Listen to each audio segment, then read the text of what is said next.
And away we go.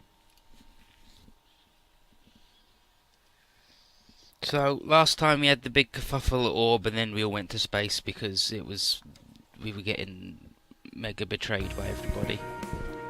We met Shah in space, didn't we? So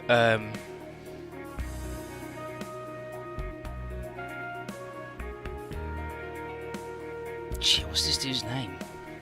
He's Mirai's fiance. Mirai Yashima fiance. Oh, Cameron. There you go. Of course it is. Of course it is. This is Ama because it's lambda. That's the way to remember it. Good. No, that's not right. That's not. It ends with the run. Yeah, Cameron. Yeah, Cameron. There you go. What is up, baby? How you doing? Yeah, it was friggin' too hot, and I was busy being a blind man in the pretend game. It was good as hell. But yeah, here's Cameron. And he says that most of the colonies are slipping Neo-Zeon money and joining their side and being good. And thank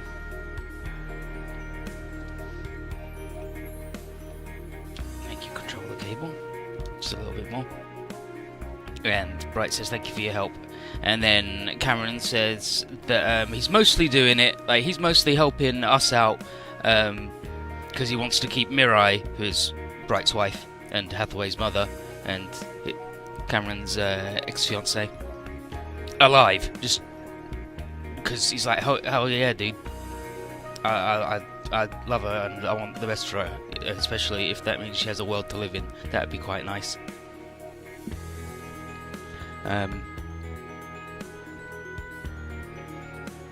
But him and Bright have a strange relationship. In the actual Shah's Counter-Attack movie, they meet, and Cameron literally gives Bright nuclear missiles to save the Earth and keep Mirai alive.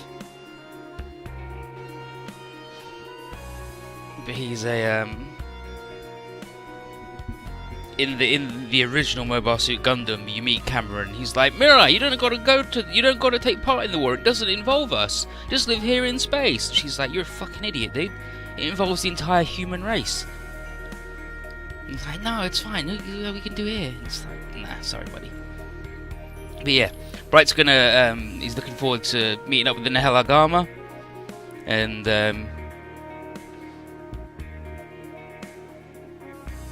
it will swell the ranks of their mishmash crew, which is already pretty wild because, you know, we've got Shah here. But yeah, even giving, yeah, there you go, Gundam. He's Mr. Gundam, and here's Kess hanging out. He's like, hey, yeah, you're Mr. Gundam, right?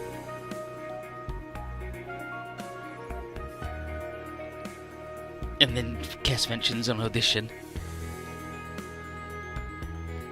Yeah, so like he's the guy who draws Gundams to himself. This is Kess, this is the fridge, what you doing? He's like, I can do whatever I want, Conroy. I'm part of Londo Bell now. So, alright, I guess. And where's Shah talking to Minawasabi? Yeah, alright. And Benaji and Riddy? Just being weird, don't worry about him.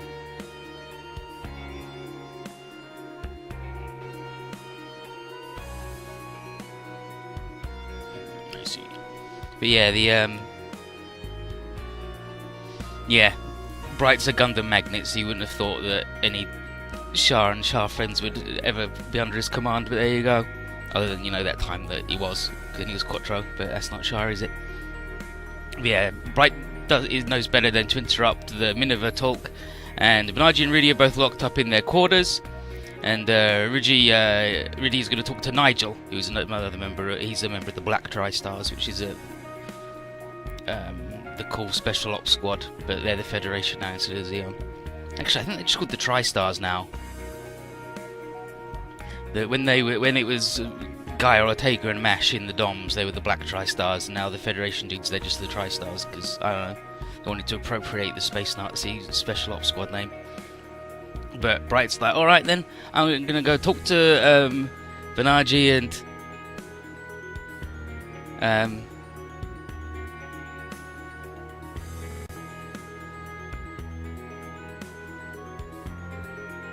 Yeah, he's gonna go cheer Banaji up, and then Kessie's like, hell yeah, this is why everyone calls you the Gundam Dad.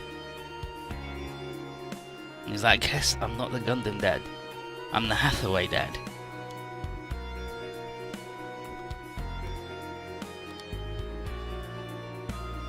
And then Hathaway, Bright, and Papa. He's like, what? This poor guy. And here we are. Here's Nigel. And he's talking to Riddy, and Riddy just sucks. He's having a bad time. And Nigel says, it's tough love on this one, but there's two things you can do, young Master Riddy. You can either go home and be a masterless man and just do that and be a fancy posh boy, or you can sort yourself out and continue your life as a pilot. He's like, I mean, you could also just die if you want, but it's like, he's like, I mean, that's an option. It's not the good one.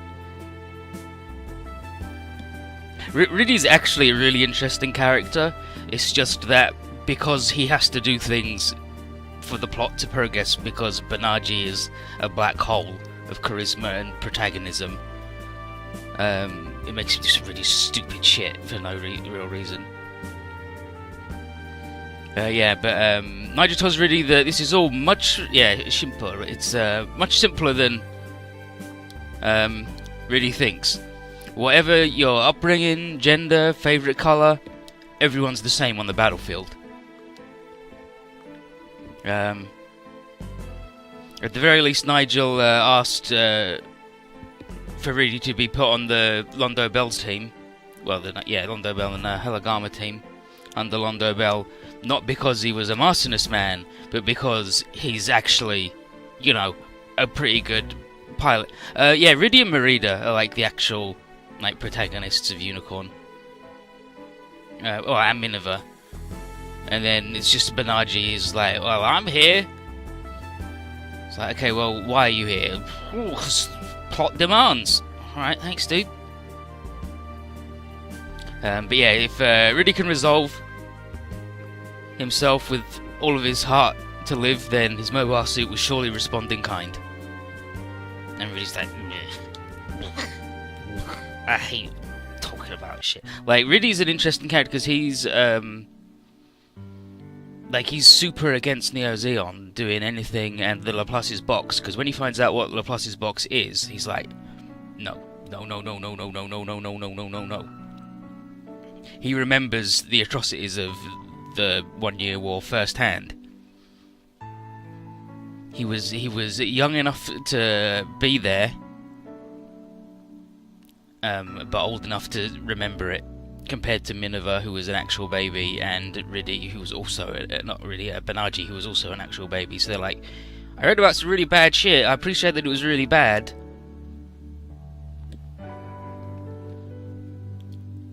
but he actually remembers the visceral horror of it, of Girin's, he remembers Girin Zabi's speech with the Sieg Zeon and how fucking scary that was.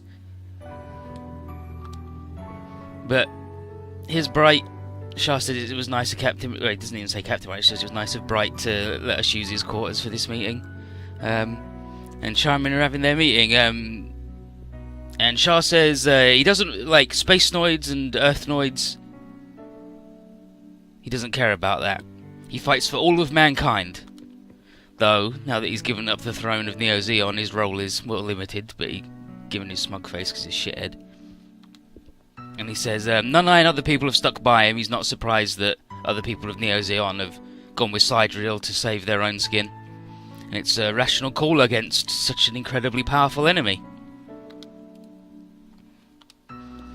But Minerva asks what value is there in safety devoid of any pride as a human being.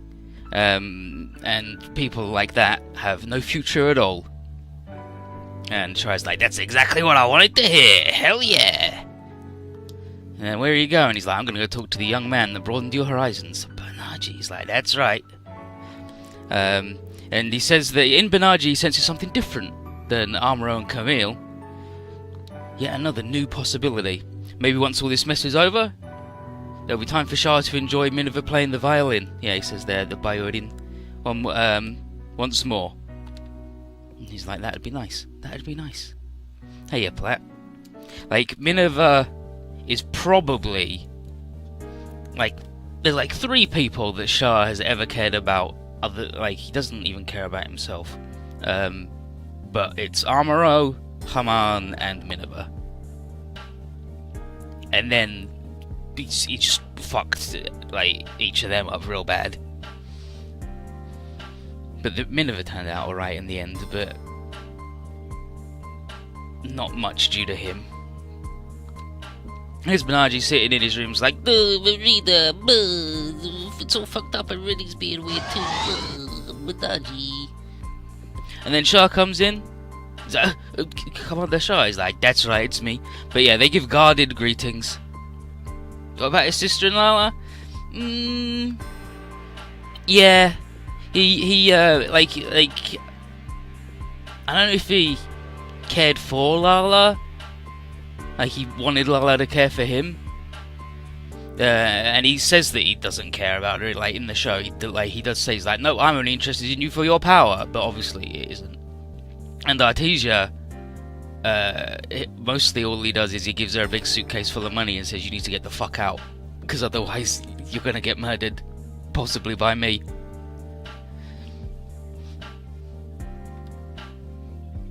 Which I guess is caring about her and admitting that he is a monster. But he also sacrificed that, and like, you could, like, he does care for Lala, but he's a fucked up broken dude, so he also put her in, like, in a war zone deliberately on purpose and got her murdered. So, you know, he's just a bad dude. But it's mostly Amuro, Haman, and Minerva, like, his big 3. Yeah, these guys give their guarded greetings, and Banaji admits that Shah had some really complex stuff going on. He's still no fan of the fact that he started an actual war as a result of his weird plans, and then Shah does his little smug face and tells Banaji to cherish such thoughts. And he's like, damn, the Red Comet. He's similar to Full Frontal when I thought the Full Frontal I thought of Palau, but he's also like very different.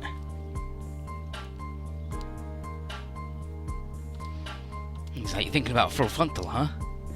But yeah, Full Frontal is now the big boy of Space Noid sentiment, and it's become rather academic that Shah is the real Red Comet. But the big question is Merida Cruz, as Shah brings up here.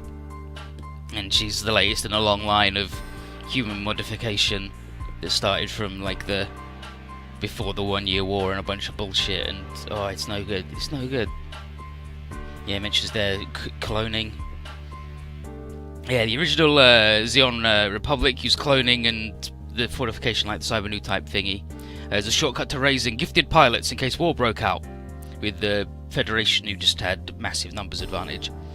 And the Proto-Puru series were the first fruits, and Merida is number 12 of the Puru series.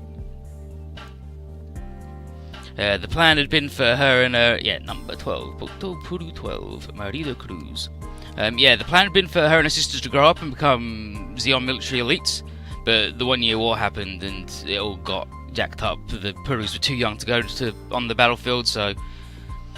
they became invested with something beyond just making a superior human, the old new type, Jazz, and the white demon, being Amuro, destroying everybody at Abaoku who has been carved into the Space Noid's memory, and works them towards their cruel destiny. Even Shah's subordinates, like Nanai, the number 1 new type research, hasn't been able to ascertain what became of all the Purus, but we know from Double Zeta that they all got fucked up and died. But yeah, Maria's definitely being made to fight against her will, and she hates Gundams. And Shai's like, yes, she wants to fight Gundams, but you are a pilot of a Gundam, dude. He figured that Banaji was someone with a spine based on what Minerva said, and what you've seen of Banaji in the Time Prison War, but Banaji seems to have shied away from the responsibility that the Unicorn has thrust upon him. And Shah says, asking him where the next sign the Unicorn's pointing to is just pointless. And he says he once intended to destroy the box rather than let it cause any unnecessary war, but really speaks of the box like some sort of prayer instead of the curse that he once formerly claimed. And Banaji's like, wait, what? That's weird. And then Shah, knowing that he's got Banaji right where he wants him, asks if Banaji's still at all curious about the hopes for the future of the universal century that the box contains. And while Banaji can't just go off and find it right now, Shah does tell him to consider the responsibility of being a Gundam pilot, and that the future of mankind rests squarely on his shoulders. And then Bright comes in, and is that howdy Shah? But him and Shah have both gotten older since their hot-blooded run-ins in the 1 Year War, when, you know, they were both fucking 20 years old and murdering each other. But they're all hanging out now. They're alright, they're all men, they're tired. But here's Bright's pitch to Banaji is, okay, so you piloting your Gundam causes Marida pain. Maybe getting in the cockpit in the first place was pure coincidence, but that's how Amuro and Camille got started too. And like them, Banaji's got something in him that drove him to flip that power switch. And Bright says that it's something that's still incredibly important. And then Banaji goes, oh, Duri. And then Banaji's like, thank you very much, Bright. You have really helped me out. And he's like, don't worry. I'm good at talking to the boys. And then he said, I've had a lot of practice giving these good speeches with Amuro. It's like, wait, the lieutenant? He's like, yeah, Gundam pilots seem to have a thing in common where they're shitheads, but then eventually they manage to cast aside self-doubt and strive on, regardless of what weird world they've come on. So it's not just Amuro and Camille, but also Shin, Kira, Hiro, and Setsuna. It's like, oh, wow, a Gundam focuses the sentiments of all people into a beacon for the future. And it's like, damn, Bright, where'd you fucking get all this haiku shit for? And then, oh, enemy incoming, and then Meren gets on the thing. He's like, Commander White, could you report to the bridge? The Relula is here. He's like, dang it, Neo Zeon's flagship. That means full fronto!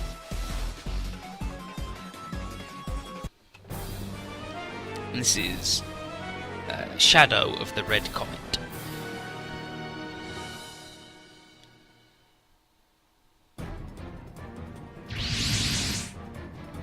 And we launch.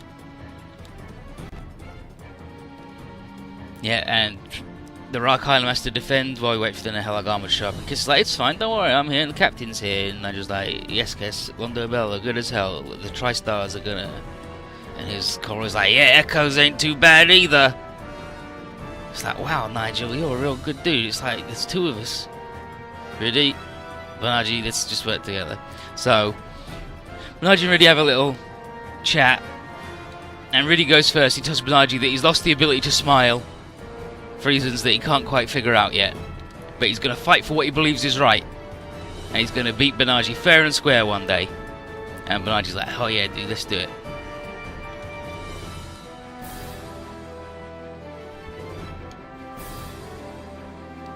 And then they mention that they're going to do this. The memory of Degussa will not be in vain, because I guess that dude fucking died. Let's go, Banaji. Got my eye on you. So Bright's final note to Banaji is that Banaji, like all Gundam pilots before him, have been chosen by his mech. It's an act of nature, neither good nor bad. What Banaji gets to decide as we go forward, and if Bright wishes one thing for him, it's that he doesn't get overwhelmed by the world around him. And as a new type, his is the courage that can overcome despair. Yeah, Zeon incoming. Why is the Unicorn Gundam so important? Because it has a GPS in it that is telling them to go to the Laplace's box, which is actually a hugely important, just ridiculous MacGuffin in Gundam that a dude made up. It's stupid. Full frontal. Look, Captain, Gune's there. Curse! You hanging out with Shah? He's like, Gune.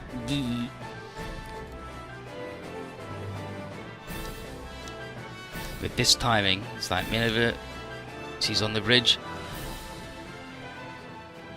Yeah, so Bright asks her that she can go to the bridge somewhere safer. She's like, nope, that's fine. It's like, damn, this girl, she's strong. She understands her duty to her countrymen. And then here's Angelo. Full Frontal is mostly just interested in the unicorn because he thinks the Psycho Frame is so powerful that it broke the tracking device that was put on it all the way back when. And he expects to have his hands full with Shah, so he's going to leave the unicorn to Angelo and Gune. Gune, Gus, you disrespect the captain? No, Angelo. Gune's just a fiery man. He's got issues with Shah. So he's like, dude, the guy. Let's go, Kiss. Let's go talk to Gune.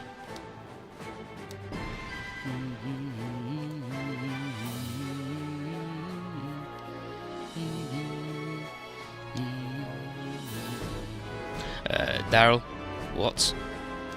To the Rock Island. Alright, sure thing. Now let's wait for the Hellgama. Sure, as we're going down there in 6 tons.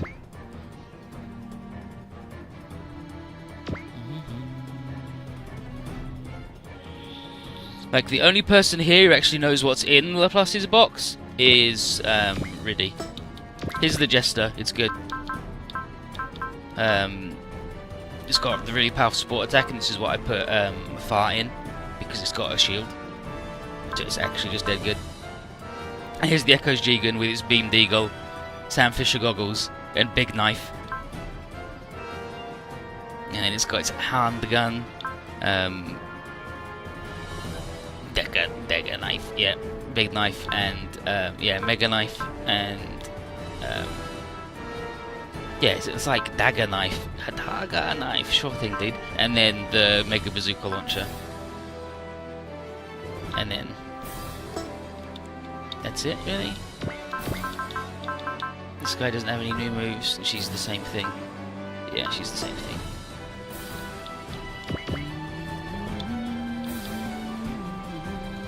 Yeah, everybody else just knows that the box is really important and could possibly completely upset the Federation. But obviously in the context of Super Robot Wars, where we're 4 dimensions deep from where that was actually, you know, the big deal, it's actually just not important at all. Okay, yeah, defeat the Sinanju within 6 turns. Sure, we can do that.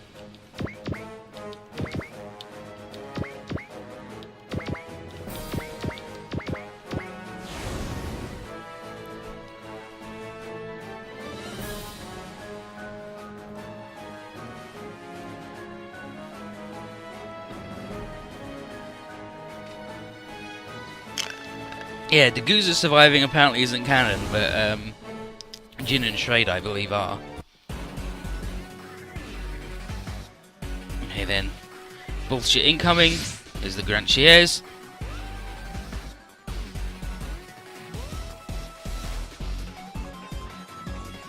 So look out, fire the Mega Beam Cannon, and then he just, yeah, the Mega Part Cannon, then he leaves. It's like Cinnamon. And Angelo's like, Captain the Grand Shares is like, no, Haman has obviously given them orders, don't worry about it. And Cinnamon has used this opportunity to sneak aboard to the Rock Island by himself. He's like, alright, Flasty, thanks for getting me on board. Time to do my sneaking Solid Snake bullshit.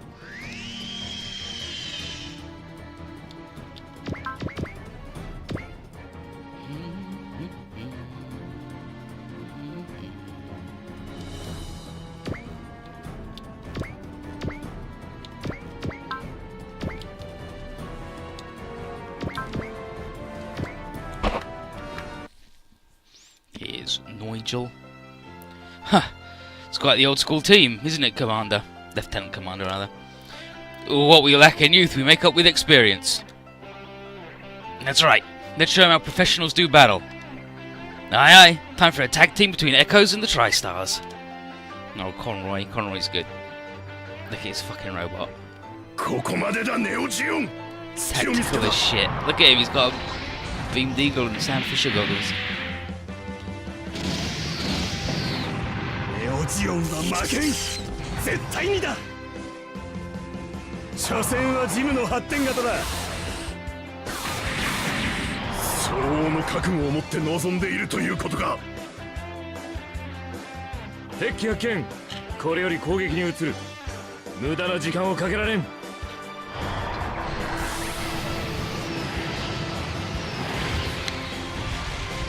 少しでも隙を見せればこれか。多少の戦力差があろうとも。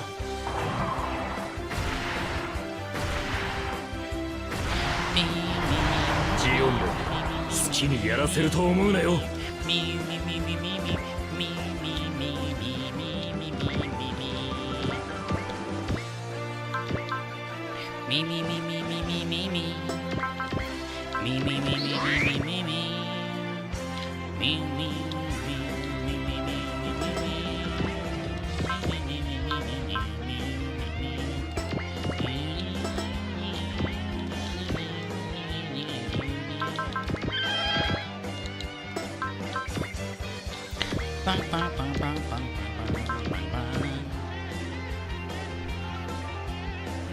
And Sharon Guess. Here we go, Colonel.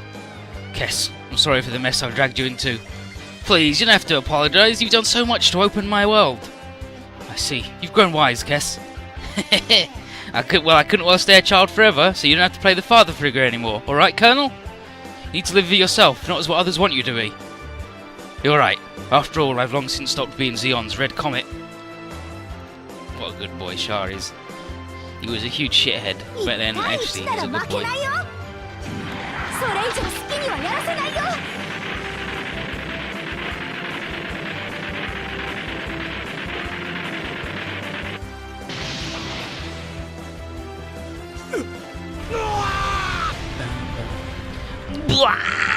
That dude died, he's fucking dead, alright?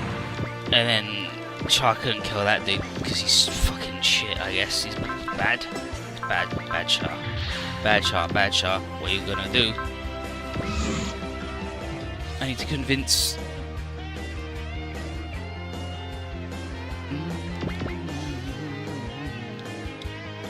But I don't need to convince just yet.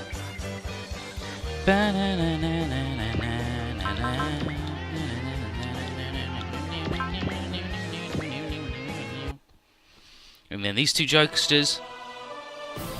I'll help keep you safe, Audrey. The unicorn and my struggles are all for that. And then, really, Miller, I won't hesitate anymore. I may not pursue you, but I will watch over you. Really did it. He admitted that the lady don't fucking love him, and he should stop trying to do weird shit to her all the time.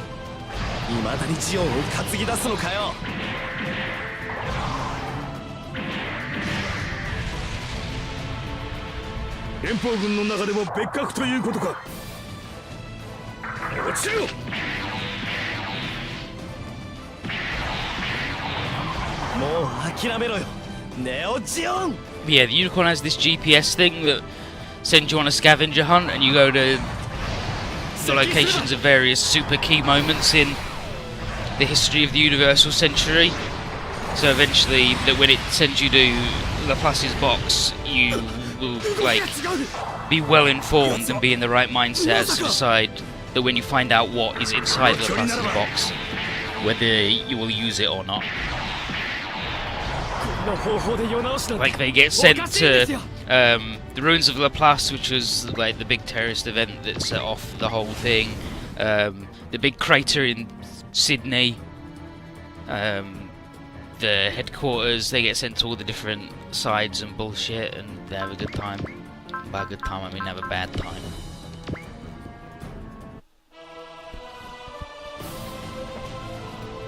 Come on, dude, do your big move. Yeah, he's doing the big move. Full of missiles. Chest, thighs, knees. All of them. Really didn't even dodge, he just stood there. He didn't give much of a shit.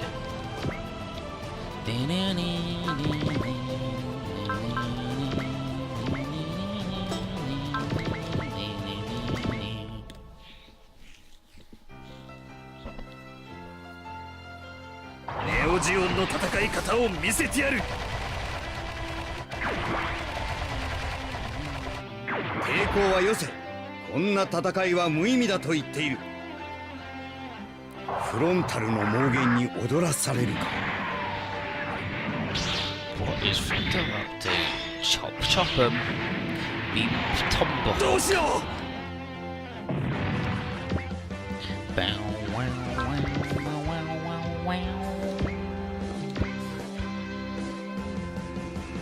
And Nigel and Conroy are alright, but 目の they 前の are 敵から叩く。 not new types in the end, so they generally won't have a spot on the final team. 運も俺に味方しているようだな。まだ戦争をやりたいっていうのか。 But they're all support. Like I said, I put Var in the special ops tactical jester.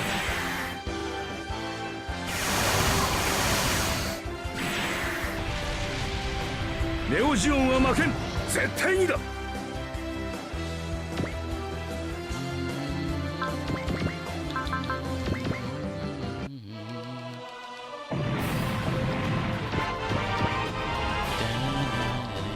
Yeah, funnel them up, dude. Funnel them.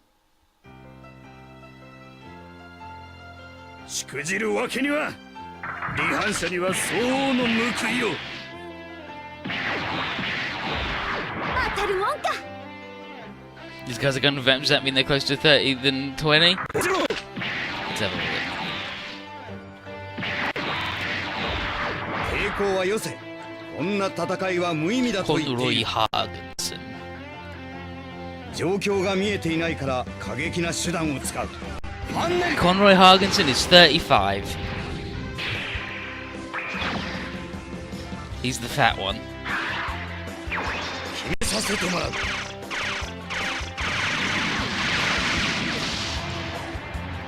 And Nigel Garrett is 27. やつはまさか。 So yeah, they're closer to 30 than 20. To be fair... No, you're not attacking that, dude.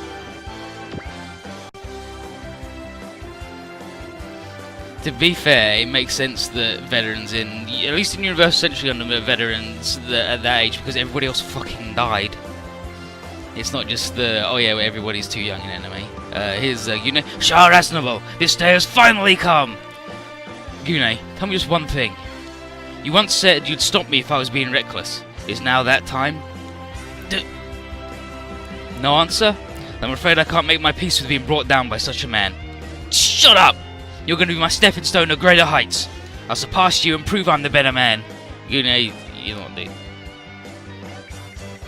Conroy ain't fat, he's just broad-shouldered man like the was. No, Conroy's definitely a fat dude. I've seen him. A big fat head. 私も見くびられたようだな。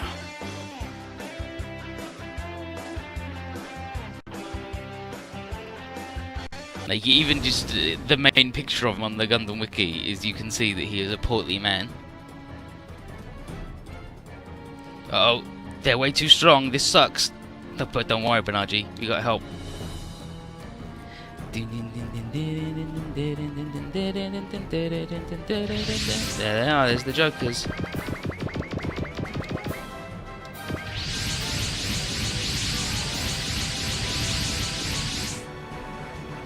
You made it.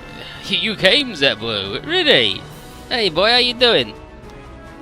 I'm doing good, Kira. Thanks for the backup at all. Glad you're doing alright. No problem, really. It's fine. I see. Kess, what he's like? Howdy, Hathaway. It's me.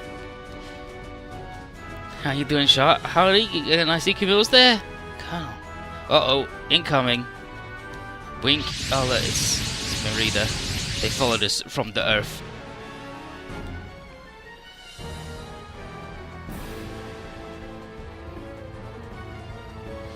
I say the picture of Bright and Emery as well. I found it on a forum, but it's like looking at the hieroglyph. You don't know where to look for. No, it's not. And like, I know even what thread it's in. I'm just not going to go through like the 150 fucking pages to look for it. I know exactly where it is. But the Black Unicorn arrives. Just like, I found you, Gundam. Oh, jeez, it's being all weird. Is that you, Marida? Kess, Marida's currently being mind controlled by a thing. Don't worry, it's bad and it sucks. What? Is that true, Roger? Yeah, it's absolutely true, it sucks. This Pai's like, yeah, the Black Unicorn doing bullshit. It's after Banaji. And he goes again, Amuro and Shahrazabal, 2 men working together again.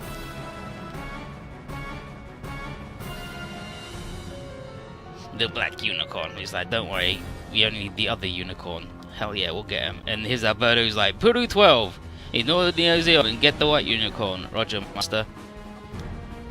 She'll do it, absolutely. He's like, damn it, see, and Alberto's trapped by the curse of his blood and also his jealousy of Banaji. And then they leave. She's like, Roger, master. It's like, dang it, Marida, Alberto's not your master, dude. Alberto Vist. Yeah, trapped by it. Yeah, it really says he's also trapped by the curse of his blood and jealousy of Banaji like me. What's up, Marida?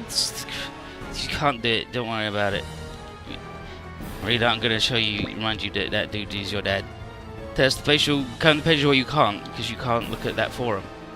Because it's got a paywall.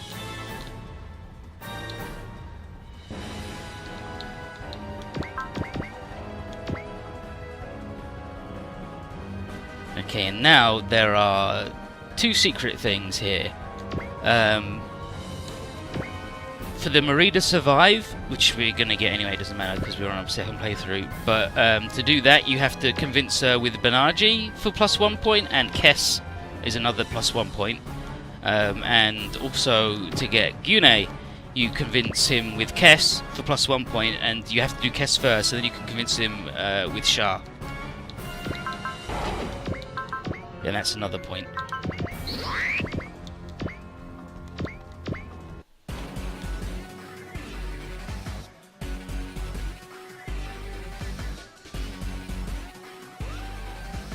So Gyune, why are you working for someone like Frontal? It's only temporary. I'll surpass both him and the Colonel in time. It doesn't matter, one person alone can't make the world a better place, no matter how hard he works. So please, come with us, Gyune. You've chosen the Colonel. Gyune? So I'll best him right before you. I'll show you how strong I am. Gyune. It's not working, Colonel. I can't help him. Please, you have to save him. Me? Poor Shah.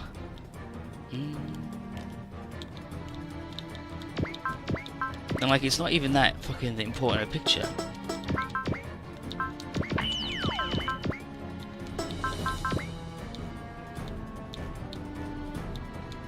It's literally just Emma saying, Camille, it's only natural that Camille can't ignore my womanly charms, and then Bright eating a burger.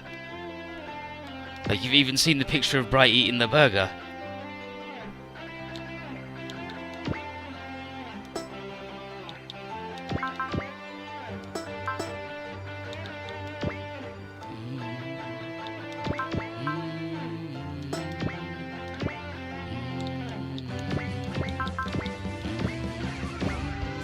You honestly think you've seen the fucking picture of Bright eating the burger though?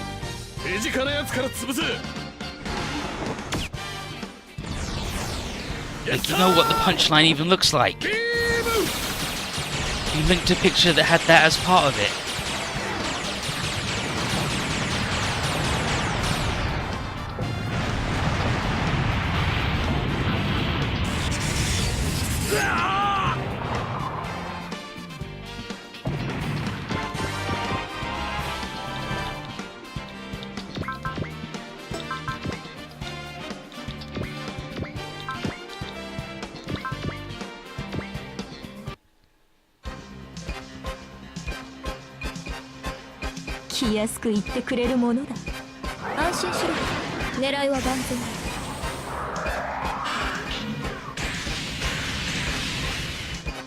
Like, unless you really cannot imagine a picture of Emma standing with yellow text saying that sentence I've said, then, I mean, you got bigger problems than not seeing that picture.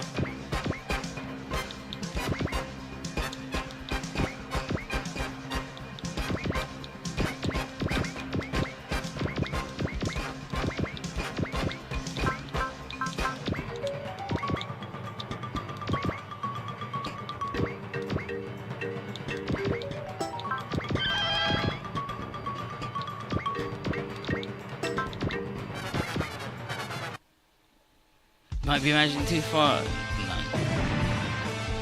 It's literally just Emma standing, saying the thing.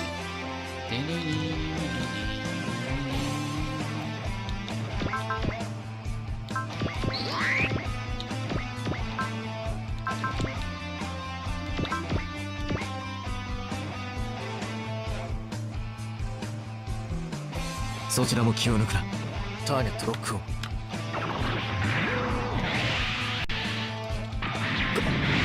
の私を圧倒するパイロットだと。どうやらなかなかの相手らしいな。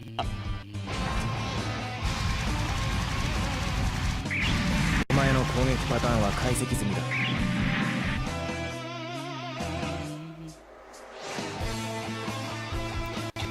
照準は合わせた。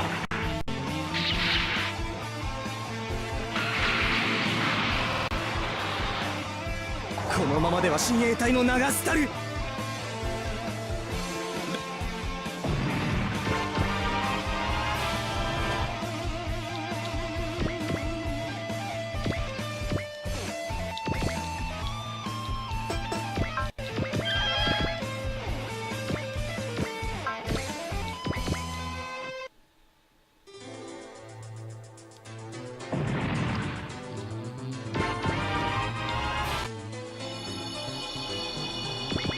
And also, if you've seen Gundam Zeta, you've seen it, because it's literally just what happens in Gundam Zeta.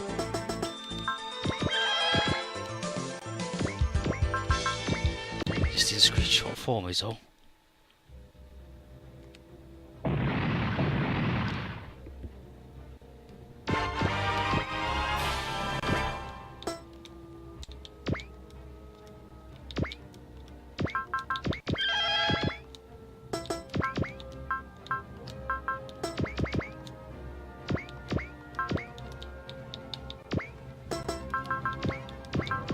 Save some juice on that one.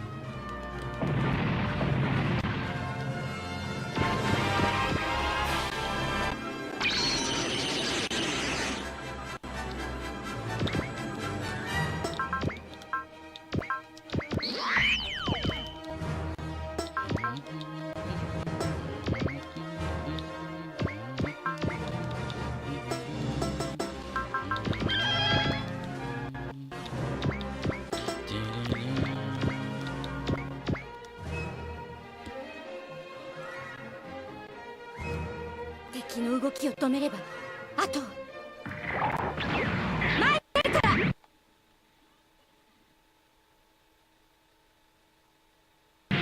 Having trouble there, expert?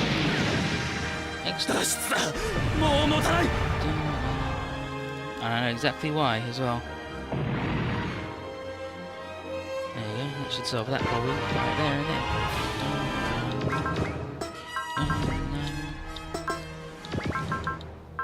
He's got new moves though. Bazooka, yeah, so he's got the bazooka now, which is fucking a wild attack. It's really good.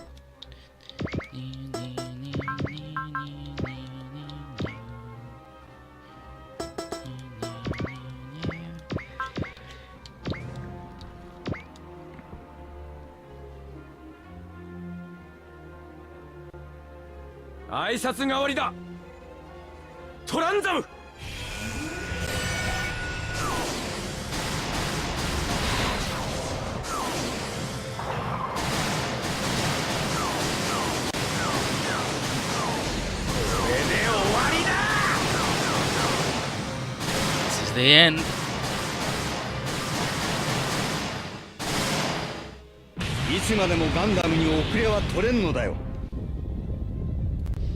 Gundams are pretty wild, so says Full Frontal. 出自は違えどガンダムだな。再び私の敵になるか。名残惜しいが。 So now he's just gonna do the same attack that he's done. ここでは Like every attack that he did in the last game.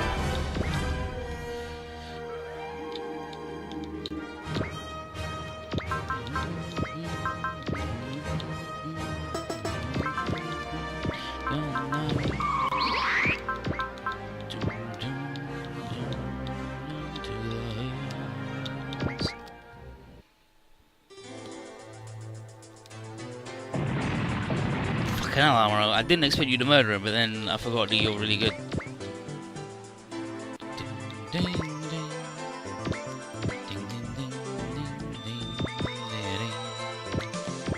Roger getting stuck on some rocks, don't worry about it.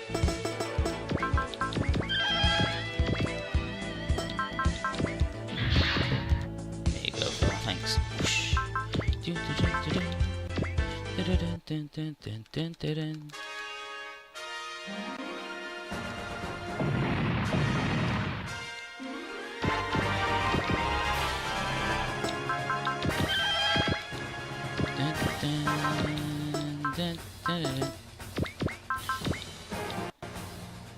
Okay, well that ain't fucking happening.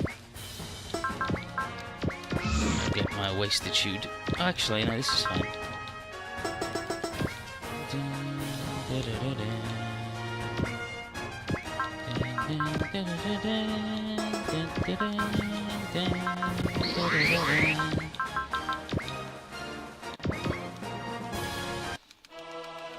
Light them up.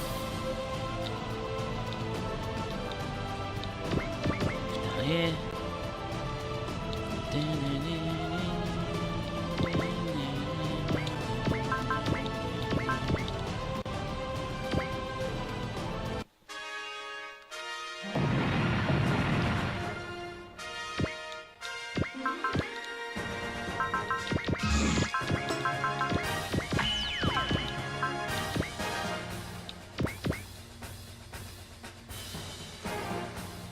Chrome buster these jokers.警告はする。 All blow 'em up. だが手加減はしない。この光受けていただこう。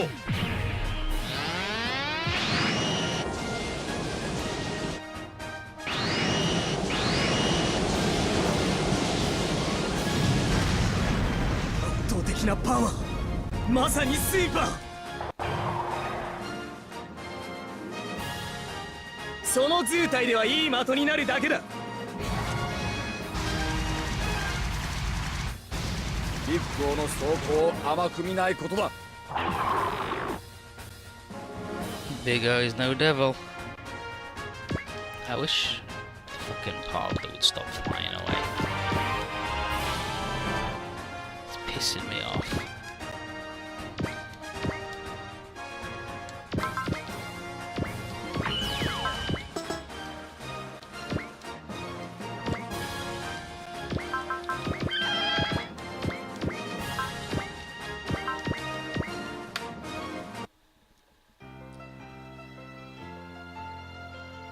Mục tiêu捕捉当たれ。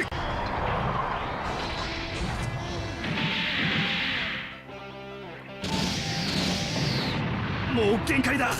脱出装置を。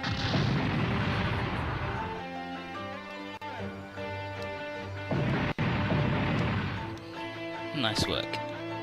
Nice work.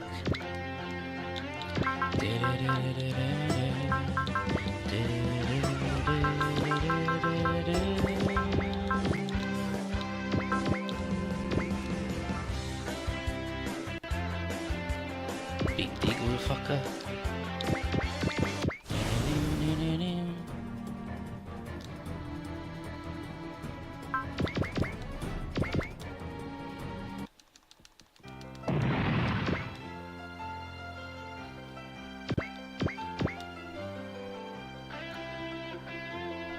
And then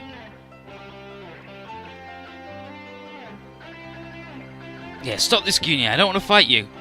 Don't hold back, Kess. I'll show the new type powers that I learned from you. And then, even you'll realize I'm the better man. You dummy! New types aren't like that. You said you'd stop the Colonel if he acted recklessly, so I thought you'd understand, but look at you now. Kess. Stupid. Stupid!